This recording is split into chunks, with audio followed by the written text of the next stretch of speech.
तो आपको बता दूं कि केदारनाथ धाम की यात्रा मई महीने में शुरू होने की संभावना होती है। हजारों श्रद्धालु बाबा के दर्शन करने के लिए केदारनाथ की यात्रा में जा रहे हैं। केदारनाथ जाने के लिए आप हरिद्वार ही मुख्य पड़ाव समझें। यात्रा शुरू करने के लिए पहले आप हरिद्वार पहुँचे, फिर हरिद्वार पहुँचने के लिए आप लोगों को ट्रेन मिल जाएगी। अगर आप यहाँ से हरिद्वार पहुँचने के पश्चात यहाँ आप रात्रि विश्राम भी कर सकते हैं। यहाँ विश्राम के लिए आपको उचित कीमत पर रूम मिल जाएंगे। आपको बताएं, कभी कभी ऐसा भी होता है कि ट्रेन के अंदर कि उस समय अगर मेला वगैरह चल रहे हैं तो आपको बहुत बुरी, आपने देखा भी कि किस तरीके से ट्रेन ठसाठस रिजर्वेशन रूम में लोग पब्लिक किस तरीके से उसके अंदर बैठ जाती है। फिर आपको एक जैसे कोई पर्व है तो आगे पीछे आप हो सकते हैं। आप देख रहे हो कि अब हम हरिद्वार उतर चुके हैं। हरिद्वार उतरने के बाद अब हमको क्या करना है कि गंगा स्नान करेंगे। गंगा स्नान करने के बाद फिर हम आगे की यात्रा करेंगे। वहाँ से ऋषिकेश का साधन मिल जाता है, या ऋषिकेश नहीं डायरेक्ट अगर कोई सवारी मिलती है वो हम देखते हैं। ये देखिए, हम ये बिल्कुल हरिद्वार स्टेशन पे ही हैं अभी, और यहाँ से निकलने के बाद और जैसे कोई साधन मिलता है फिर हम आगे की यात्रा करते हैं। तो इस तरीके से ये है कि आप कोई भी रूट हो, चाहे दिल्ली से हरिद्वार आएँ, चाहे हरिद्वार से डायरेक्ट आप कहीं से भी, मेन पॉइंट है आपका हरिद्वार। तो इसी हरिद्वार से ही आपको आगे की यात्रा करनी पड़ेगी। अब वो धूप खत्म हो गई, देखिए तुरंत बरसात हल्की हल्की बूंदें पड़ने लगी। तो आप देखते हैं यहाँ पे पल पल में मौसम बदलता है। अभी हम आप देख रहे थे कि हम जब उतरे हैं तो भयंकर धूप थी, और इस समय हम आधे भीग चुके हैं और बरसात शुरू हो गई है। तो यहाँ का इसीलिए हमारा कहना है, यहाँ से भी जो भाई लोग आए तो वो पहले से अपनी व्यवस्था करके आए। जैसे रेनकोट है, छाता है, टार्च है, ये 3 चीज़ें आपके पास, सारी दवाइयाँ होनी चाहिए आपको आपके पास। फिर वहाँ से यात्रा शुरू करें कि हमें पता नहीं रास्ते में कब बरसात होने लगे, कैसी सिचुएशन बने। हर हर महादेव, हर हर महादेव। अब हम लोग निकल लिए हैं, सब लोग अपना अपना इंट्रोडक्शन दो। मेरा नाम सूरज है। हाँ। सूरज चमकेगा। और तुम बताओ भाई? मेरा नाम आयुष है। हीरो, ये देखो। हाँ, क्या हुआ? उसमें केवल बोला। मैं बिलोंग करता हूँ औरंगाबाद महाराष्ट्र से। अच्छा, जा रहे हैं हम केदारनाथ यात्रा के। ये आप बता बेटा, कहाँ से आए हो? मैं भी हाथरस से हूँ। अच्छा, तीनों हाथरस से हैं। मेरा नाम अच्छा। भी सूरज है। अमोल, मैं जा रहा केदारनाथ। क्या बात है? और हम आ नहीं रहे। अक्षय और ये मेरा दोस्त अभय, हम चले केदारनाथ। हर हर महादेव। मैं राहुल केदारनाथ की तरफ चलते हुए अभी सोनप्रयाग से होते हुए। पहली बॉल पे छक्का। ये तो बाबा अब चले यहाँ से कहाँ?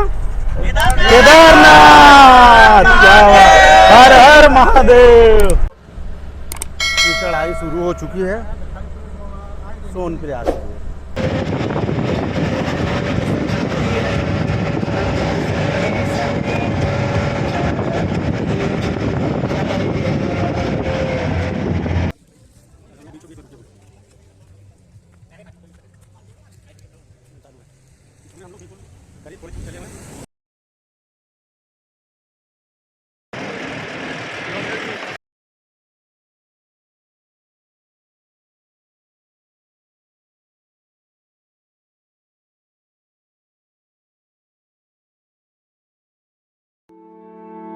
प्रयाग से गौरी कुंड 6 किलोमीटर, और गौरी कुंड से आपको जंगल चट्टी 4 किलोमीटर। इसके बाद 3 किलोमीटर है भीमबली।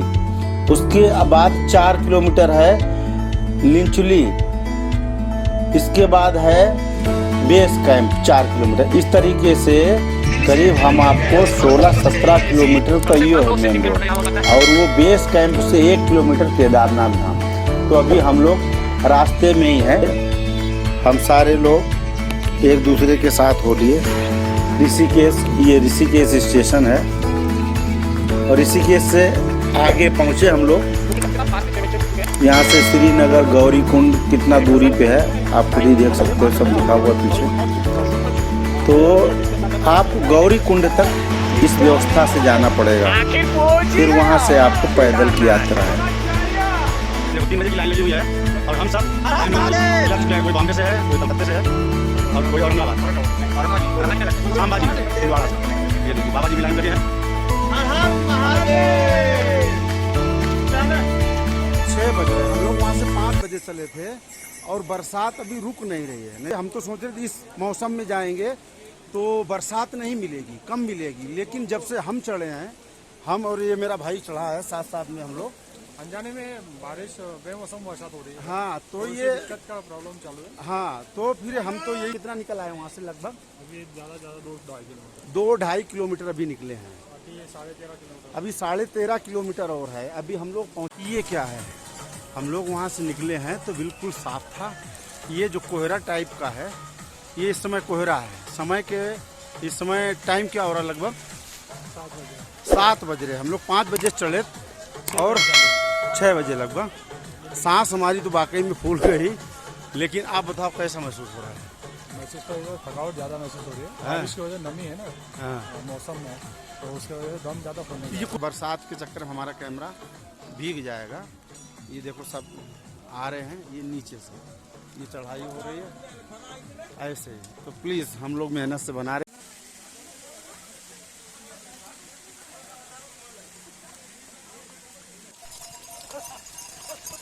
देखो हम बरसात हो रही है इसलिए आप दिखा नहीं सकते हैं। इस तरीके से वहाँ का पोजीशन नहीं बता रहा है। और भक्तों की भरमार भी बहुत तेज है। ये देखिए सब भक्त लाइन से लगे। बरसात उनके लिए कोई मायने नहीं रखती श्रद्धा के आगे। जिस तरीके से इनको थकान कुछ नहीं महसूस हो रही, इनकी भक्ति और श्रद्धा को कोई कम नहीं कर सकता। इस तरीके से इनकी श्रद्धा और भक्ति कोई कम नहीं कर सकता, चाहे जितने इनके ये भक्तों की दुनिया, श्रद्धा की दुनिया है। अब हम आपको दिखाएंगे कि यहाँ पे जो केदारनाथ का महाप्रलय हुआ था उसका ये स्थान है। ये कितनी रिस्की जगह है ये केदारनाथ धाम। ये सब आते हैं उसी के सहारे, वही सबको पार करता है। ये देखिए एक दो रोड बने हैं, ये आने का, ये जाने का। केदारनाथ की जो त्रासदी थी उसका ये उदाहरण है। यहाँ की दुकानें, ये जीता जाता था। ये वही जगह है जहाँ पे केदारनाथ की त्रासदी हुई थी। ये सामने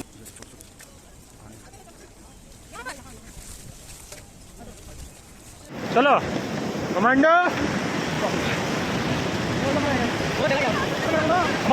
पीछे। ये गवाह है केदारनाथ त्रासदी का। सामने बर्फ है और ये भीड़ है। ये मेरा साथी भाई है। अपना नाम बताओ पहले भाई। प्रमोद कुमार। प्रमोद जी बताओ कि आपका अनुभव अभी तक का क्या रहा है? अनुभव तो जैसे कि आप केदारनाथ यात्रा की अगर व्यवस्था करते हैं आने की, हाँ हाँ तो घर से ही पूरी तैयारी करके आइए। हाँ हाँ। अगर आपको हेलीकॉप्टर से आना जाना है तो हेलीकॉप्टर से आना है तो पहले आपको इनिशियल बुकिंग होना आपकी ज़रूरी है। हाँ। उसके बाद में अगर आप में इंड्योरेंस ज़्यादा है, चाहे आप ठंड से फाइट कर सकते हैं ज़्यादा, हाँ तो कोई हरकत नहीं। लेकिन जो बूढ़े लोग हैं हाँ उनको ज़्यादा दिक्कत करती है, क्योंकि कल का जो टेम्परेचर था वो -डिग्री में चला गया था। तो जो यंग पर्सनल थे उनको भी प्रॉब्लम हो रही थी, बहुत ज़्यादा प्रॉब्लम हो रही थी। तो रिसेंटली हम भी इधर ही आए थे कि चलो अभी नीचे 16 किलोमीटर नीचे जाना। हाँ। ये नीचे यहाँ पे टिकट के बारे में पता किया, उन्होंने साफ साफ मना कर दिया। जिनके पास ऑनलाइन है वही आ सकते हैं। हाँ। अगर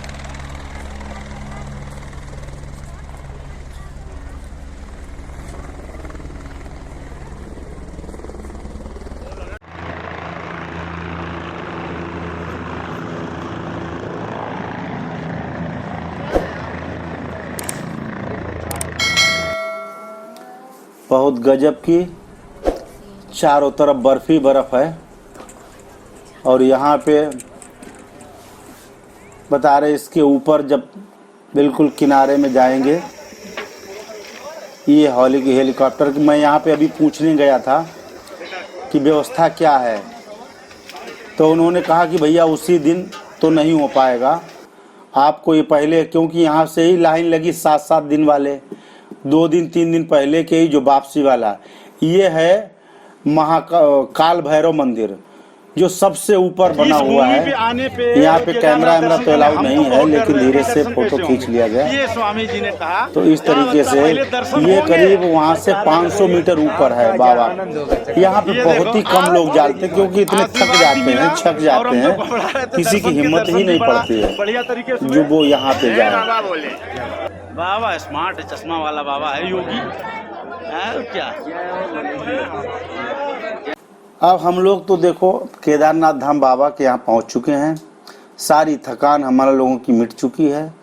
लेकिन यहाँ पे इस दर्शन के पहले जो हालत थी आप सोच नहीं सकते कि हम वहाँ पे ये जो हमारे साथ तीनों भाई हैं इनको सर्दी लग चुकी थी। अभी हम तीनों भाई यहाँ पे हाँ दर्शन हो गए। ये मंदिर है और भगवान की दया से आज मौसम भी बहुत अच्छा है। मौसम बहुत अच्छा है, बता जरा। भगवान की दया से जो सोच रहे थे हम उस हिसाब से मौसम भी आज हमारा साथ दे रहा है। हाँ, ये चारों देखो चारों तरफ से ऊपर से जो है धूप निकली हुई है, आजू बाजू बर्फ भी दिख रहा है, भोले बाबा का मंदिर है। अब दर्शन सब हो गए, अब हम आपको दर्शन कराएंगे भीमशिला की। अब भीमशिला, ये देखिए भीमशिला है जो केदारनाथ त्रासदी में यही केवल भीमशिला ने ही बचाया था। ये भीमशिला है जो कि पूरा मंदिर को ढक लिया था और दाएं बाएं से पानी निकल गया। तो आज भी लोग यहाँ आके इस पे धागा बांधते हैं, अपनी मन्नतें पूरी कराते हैं। तो इस तरीके से ये भीमशिला का महत्व है। और आप देखेंगे कि जब वापसी यहाँ की वादियाँ देखें कि किस तरीके से बड़े बड़े पहाड़ कि देखते ही आदमी की थकान मिट जाती है। अगल बगल इतने बड़े बड़े पर्वत और बर्फ़ से लदी हुई पहाड़ियाँ, चारों तरफ बढ़िया वातावरण, ये आदमी की जितना थका हारा होता है सब थकान मिट जाती है। इस तरीके से यहाँ पे आपको दर्शन कराए।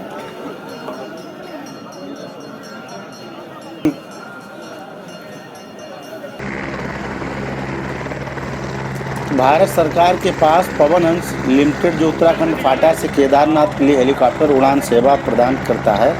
पवन हंस की वेबसाइट पे बुकिंग pavanhans.co भी कर सकते हो। पवन हंस द्वारा फाटा से केदारनाथ के लिए हेलीकॉप्टर कनेक्टिविटी सेवाओं के संचालन का ठेका रहता है। पवन हंस ने इस महीने की शुरुआत में सेवा के लिए बुकिंग खोल रखी है।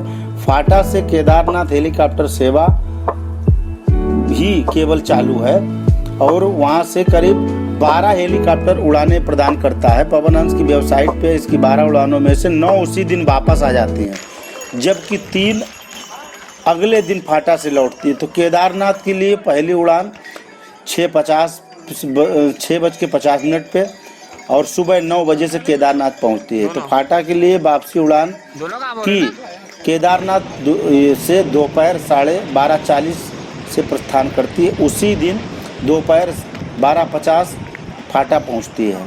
तो कुल मिला के हमने भी इसके करने की कोशिश की, लेकिन कारण केवल यही था कि ये वेबसाइट केवल सीजन में 10 ही दिन खुलती है। ये दिक्कत है सबसे बड़ी बात कि सीजन में ही जब 10 दिन खुलती है तो आदमी कोई करवा पाता, कोई नहीं करवा पाता। तो इसलिए इससे सुविधाएं तो अच्छी हैं। कम से कम अब हम लोग वापसी हो लिए, बंद करो। 2013 में प्रलय आया था, उस समय का नजारा था।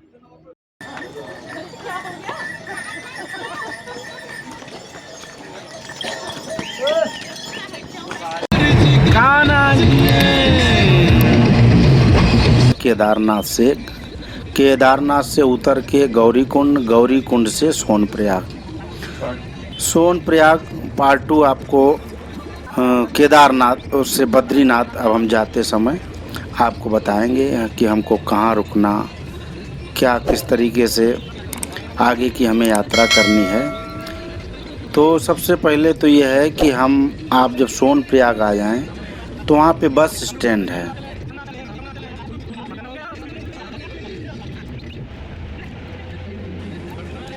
रहने की भी व्यवस्था है और वहाँ पे होटल भी है और जैसा मतलब जिसका अपना बजट है, मेरा ख्याल तो यही है कि हम आप जब ग्रुप में होते हैं तभी उसका फ़ायदा हम लोग को उठाने को मिलता है।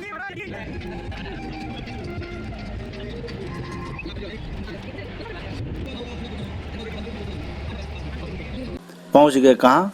पहले तो ये टैक्सी स्टैंड है। ये देख रहे जो आप होटल, ये रुद्राक्ष होटल है जिसमें हम लोग सब रुके हुए थे। यहाँ 5 लोगों का बढ़िया सा, वो 5 नहीं कई लोगों का था, लेकिन 5 लोगों का हम लोगों ने लिया तो 500 रुपये पर आदमी का यहाँ पे किराया पड़ा।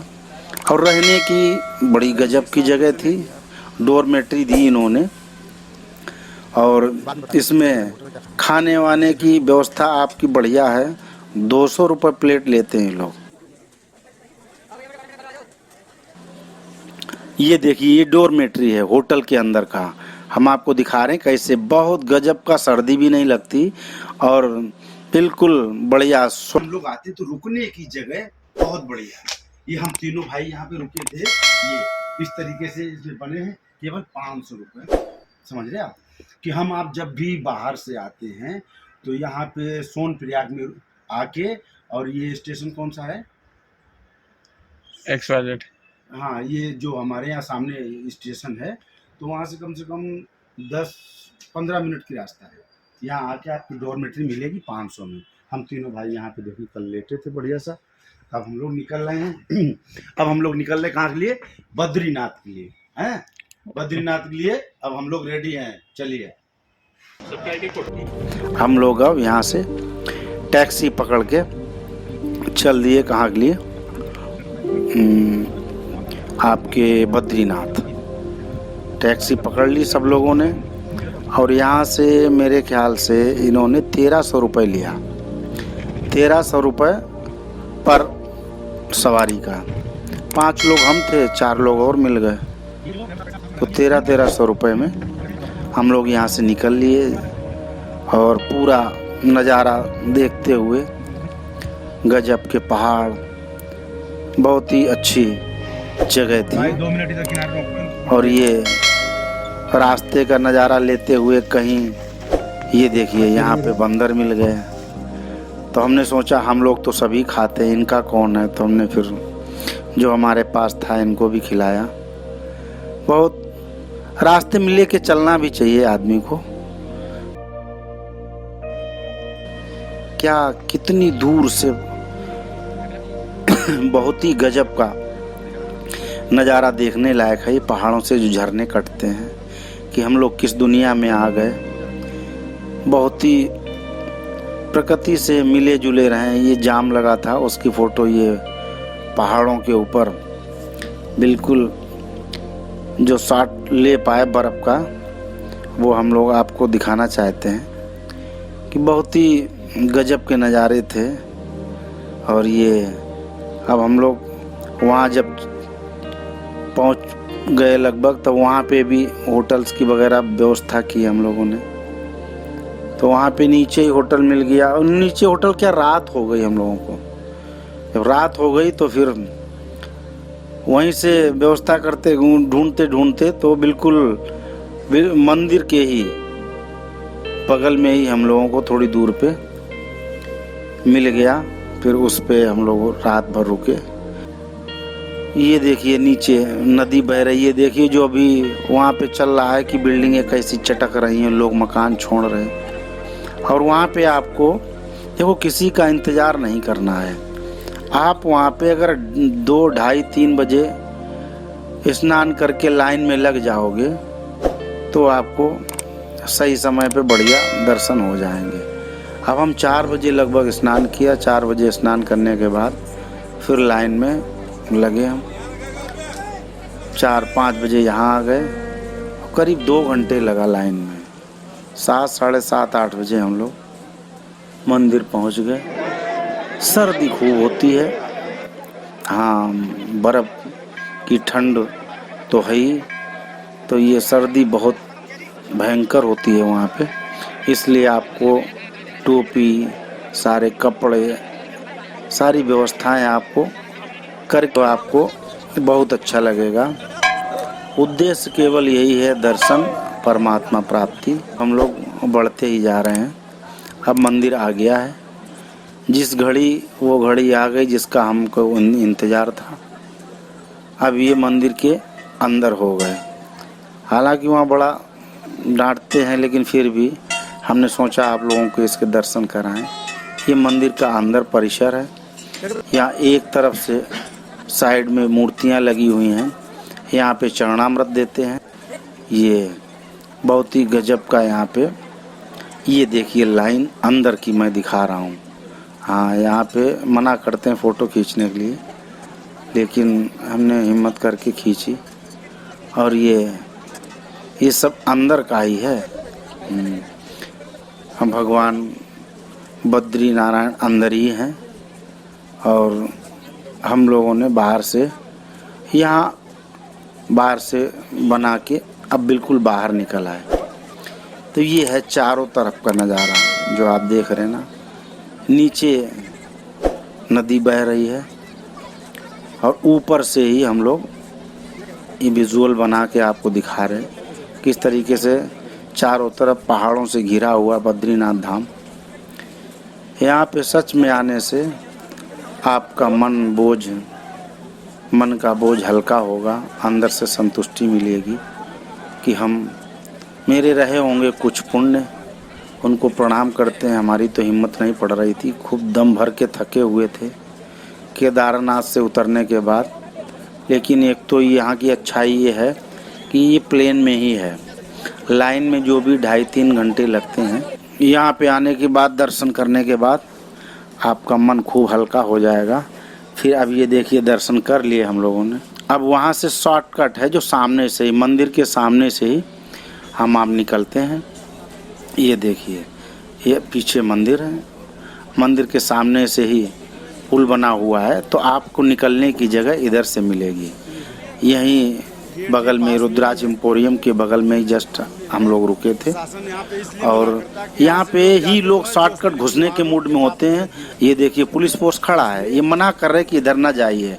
यहाँ जाने के बाद मान लो जोश में या भीड़ में आप घुस भी गए, तो घुसने के बाद आप बिल्कुल आखिरी से फिर वापस इधर से ही आके फिर वही 2-2.5 घंटे की लाइन में ही आपको लगना पड़ेगा। ये बिल्कुल जस्ट मानव कल्याण आश्रम है। इससे 100 मीटर दूरी पे हम लोग का होटल था जहां हम लोग रुके। और यहाँ से भी खाने पीने की बढ़िया व्यवस्था थी। और ये देखिए जब भीड़ छूटती है तो इस तरीके से भयंकर भीड़ होती वहाँ पे भी। लेकिन हाँ, जब भगवान के दर्शन हो जाते हैं, मन शांत हो जाते हैं। आप भी सोचते हो कि हमारा आना सफल हुआ। सच में ये धाम ऐसे ही नहीं बने हैं। आप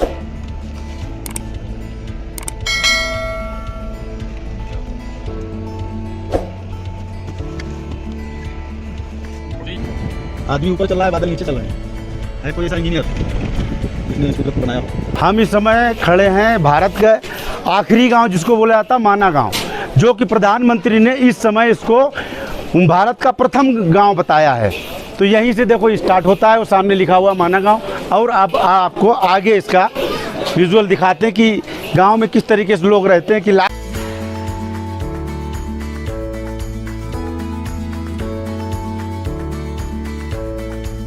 गांव की आखिरी चाय की दुकान, इधर ये चाय की दुकान है।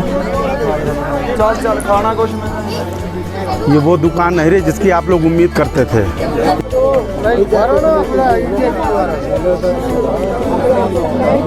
सबसे बड़ी पहली चाय की दुकान। भारत माता की जय। भारत माता की जय।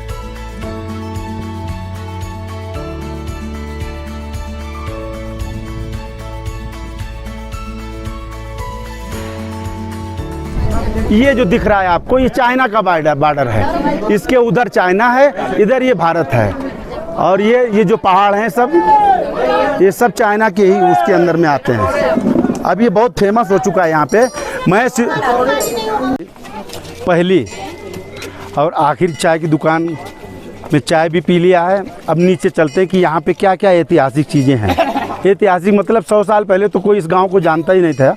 जब से मोदी जी आए, उन्होंने भारत का आखिरी गांव को प्रथम गांव कर दिया है। जो आदमी अब तीर्थ यात्रा के लिए आता है वो सोचता है आखिरी माना गांव जरूर देखा जाए, इसलिए ये ज़्यादा आप जो भीड़ देख रहे हैं उसी की भीड़ है। बाकी आखिरी ये गुफा भी आपको दिखा दी, चाय की दुकान भी आगे नीचे। नाम बोलो। हम गुजरात से है, हमारा नाम गांव का नाम जामनगर है और मेरा नाम तृप्ति कमलेश टाटमिया है। यहाँ क्या करने आए आप? यहाँ हम घूमने आए, बद्रीनाथ गए थे और केदारनाथ गए थे दर्शन करने के लिए। हाँ, तो चलो तीर्थ स्थान है, यहाँ कौन सा तीर्थ स्थान है? यहाँ है गणेश जी की गुफा और व्यास जी की गुफा, और गुफा के अंदर और ऋषि मुनि, हाँ उसने है ना वो भागवत कथा लिखी थी अपने हाथों से। ये इस गांव के बारे में क्या नॉलेज है, कुछ पता है? अभी पता नहीं है, पहली बार आए हैं। पहली बार आए हम। हाँ ये सबसे आखिरी गांव है। अब इसको भारत का पहला, भाई को नॉलेज है, अपना नाम बताओ, कहाँ से है? कमलेश, गुजरात, जामनगर। हाँ तो बताओ इस गांव के बारे में क्या नॉलेज है आपको? गांव बहुत अच्छा है। हाँ पहले लास्ट गांव था, अब पहला गांव हो गया है। हाँ हाँ हाँ। तो मोदी ने चाय की दुकान से ही प्रधानमंत्री बना। चाय भी पी थी, हम लोगों ने चाय भी पी थी, बहुत अच्छी थी। हाँ तो ये आखिरी चाय की दुकान है, तो ये लोग कितने खुश हैं चाय पी के। चलो ये भाई बाकी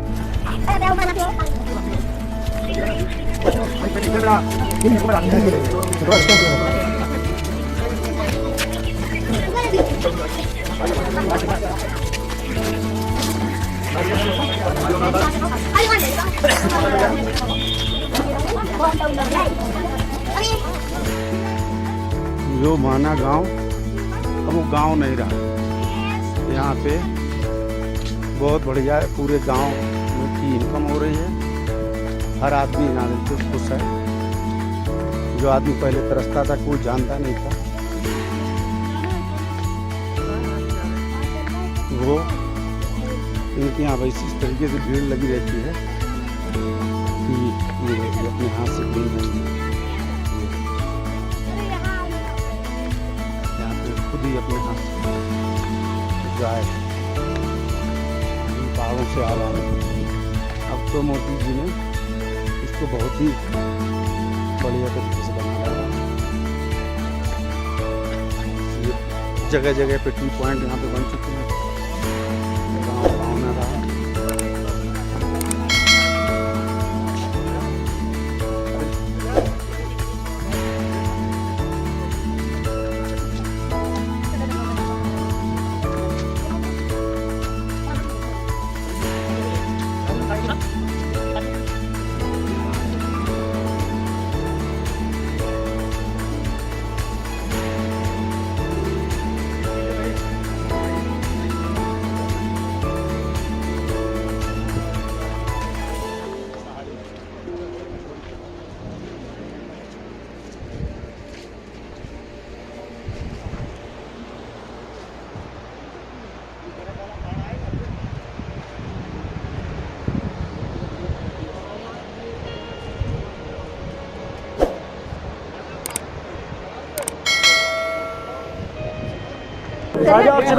तो ये थी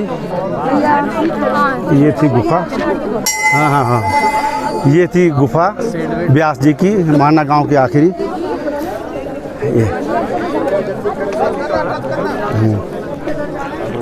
ये व्यास गुफा हो गई, भारत की प्रथम चाय की दुकान भी हो गई। तो जी आप अपना पहले नाम बताएं। पवन कुमार। कहाँ से आए हैं? मुजफ्फरनगर यूपी। मुजफ्फरनगर से क्यों आए यहाँ?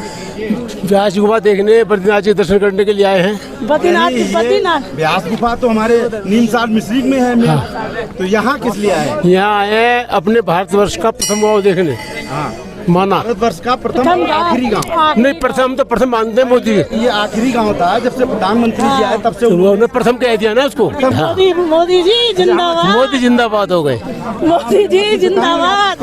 यहाँ पे कैसा अनुभव हो रहा है? बहुत बढ़िया, बहुत सुंदर, बहुत सुंदर अनुभव हो रहा है। बहुत अच्छा लग रहा है, बहुत अच्छा लग रहा है। पहली बार आए? पहली बार आए, पहली बार आए। ये देखिए कि और लोग जाते तीर्थ स्थान में कि हम वहाँ पे जाके कोई नई चीज देखें, लेकिन ये लोग सिर्फ इसलिए आए हैं कि भारत का आखिरी और पहला गांव देखें। हाँ जी, हम पहला गांव देखने के लिए आए हुए हैं। बद्रीनाथ के दर्शन करने आए थे, हमने सोचा भारत का पहला गांव माना गांव देखेंगे, इसलिए ऊपर चढ़ के आए हैं। बहुत बहुत धन्यवाद। तो ये आप देखेंगे, ये पूरी हमने आपको कवरेज करके दिखाई यहाँ से कि किस तरीके से आदमी के अंदर ये इच्छा हाँफता डाँपता आ रहा है। कई मेरे ख्याल से 1.5 किलोमीटर ये ऊपर चढ़ के आए हैं। खुशी केवल इस बात की है कि हमने आखिरी मोदी की चाय की दुकान देख ली है, क्योंकि मोदी खुद ही चाय की दुकान से प्राइम मिनिस्टर बने हैं। उन्होंने ही इस चाय की दुकान को इतना फेमस कर दिया है कि बहुत भीड़ है यहाँ पे। तो सब लोग बोलिए भारत माता की, भारत माता की। ये देखिए बगल में